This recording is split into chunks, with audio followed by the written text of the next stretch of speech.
Mutton beef सब इस कद्दू कढ़ाई के आगे फेल हैं। तो अस्सलाम वालेकुम, छोड़ो पकोड़े समोसे। और आज हम बनाएंगे बहुत ही सादा और मज़ेदार सी कढ़ाई सालन बनाएंगे कद्दू का, जो कि बेहद लजीज बनेगा। मीडियम साइज़ का प्याज स्लाइस में मैंने काट लिया। हाफ़ कप मैंने कुकिंग ऑयल का ले लिया और साथ ही मैंने नमक, मिर्च, हल्दी और देगी मिर्च और ज़ीरा धनिया पाउडर भी रख लिया। टमाटर, हरी मिर्च और अदरक और लहसुन का पेस्ट और 1 किलो जो कि मैंने कद्दू काट के रखा हुआ है अच्छी तरह से धो के। तो प्याज जो है वो मैं थोड़ा सा गुलाबी इसका कलर करूँगी, थोड़ी देर इसको फ्राई कर लूँगी, तब इसमें डालेंगे बाकी चीज़ें। अभी मैंने 1 टेबलस्पून भर के अदरक और लहसुन का पेस्ट जो है वो इसमें डाल दिया। अब इसको मज़ीद 2 से 3 मिनट के लिए मैं पका लूँगी, क्योंकि इसका कच्चापन जो है लहसुन का वो लाजमी ख़त्म होना चाहिए।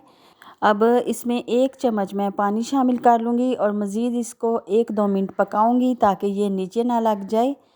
तो 1-2 मिनट हमारा हो चुका है। अभी इसमें मैं जो चीज़ें शामिल करूँगी वो है स्पाइसेस, जिसमें नमक, मिर्च, हल्दी, धनिया, ज़ीरा पाउडर और थोड़ी सी देगी मिर्च कलर के लिए। इसमें बहुत ज़्यादा स्पाइसेस मैं शामिल नहीं कर रही। तो नमक और हल्दी और मिर्च जो है वो 1-1 टीस्पून है, इसमें ज़्यादा मैंने शामिल नहीं की। और जो देगी मिर्च है वो हाफ़ टी स्पून है। इसमें 1 बड़े साइज़ का टमाटर और 3 हरी मिर्चें मैंने काट के शामिल कर दी हैं, क्योंकि ज़्यादा टमाटर डालने से ये जो सालन है कद्दू का खट्टा हो जाएगा और मैंने इसको बहुत ज़्यादा खट्टा नहीं करना। तो अभी थोड़ा सा इसमें पानी मैंने 2 से 3 टेबलस्पून डाल दिया। अब मज़ीद इसको मैं पकाऊंगी और इसका ऑयल जो है वो सरफेस पे आ चुका है। मसाले की बुनाई बहुत ज़बरदस्त सी हो चुकी है। अब इसमें मैं कद्दू शामिल करूंगी और कद्दू डालने के बाद मज़ीद 5 से 7 मिनट तक मैंने इसकी बुनाई करनी है।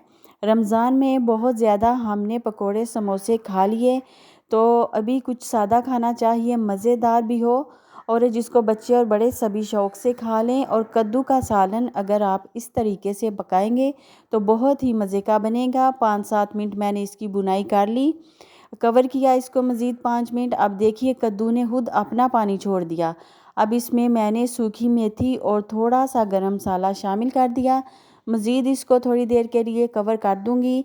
और कद्दू को गलाने के लिए आपको कोई भी पानी शामिल करने की ज़रूरत नहीं, क्योंकि कद्दू जो है एक पानी से भरी हुई सब्ज़ी होती है और ये अपने ही पानी में बहुत अच्छी तरह से नरम हो जाता है। तो हमारा मज़ेदार सा जो कद्दू है वो तकरीबन आधे घंटे में तैयार हो चुका है।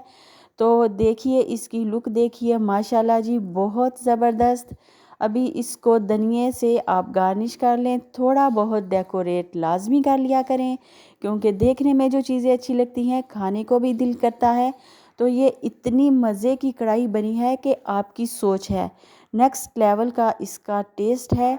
तो आपने एक बार इसको लाजमी ट्राई करना है और मुझको देना है फीडबैक। और अगर सालन अच्छा लगा हो तो मुझे सब्सक्राइब एंड लाइक भी कर दें। इतना मज़ेदार सा ये मसाला जो आपको नज़र आ रहा है, इस तरह तो लोग गोश्त का भी नहीं बना पाते। तो ये मज़ेदार सी रेसिपी जो है आप ट्राई करिए, घर वालों को खिलाइए। ज़रूरी नहीं कि रोज़ रोज़ आप चिकन, बीफ या मटन पकाएं। और सब्ज़ी को भी इस तरह से पका लें आप कि खाने वाले उंगलियां चाट जाएं। तो दीजिए मुझे इजाज़त। अल्लाह हाफिज़।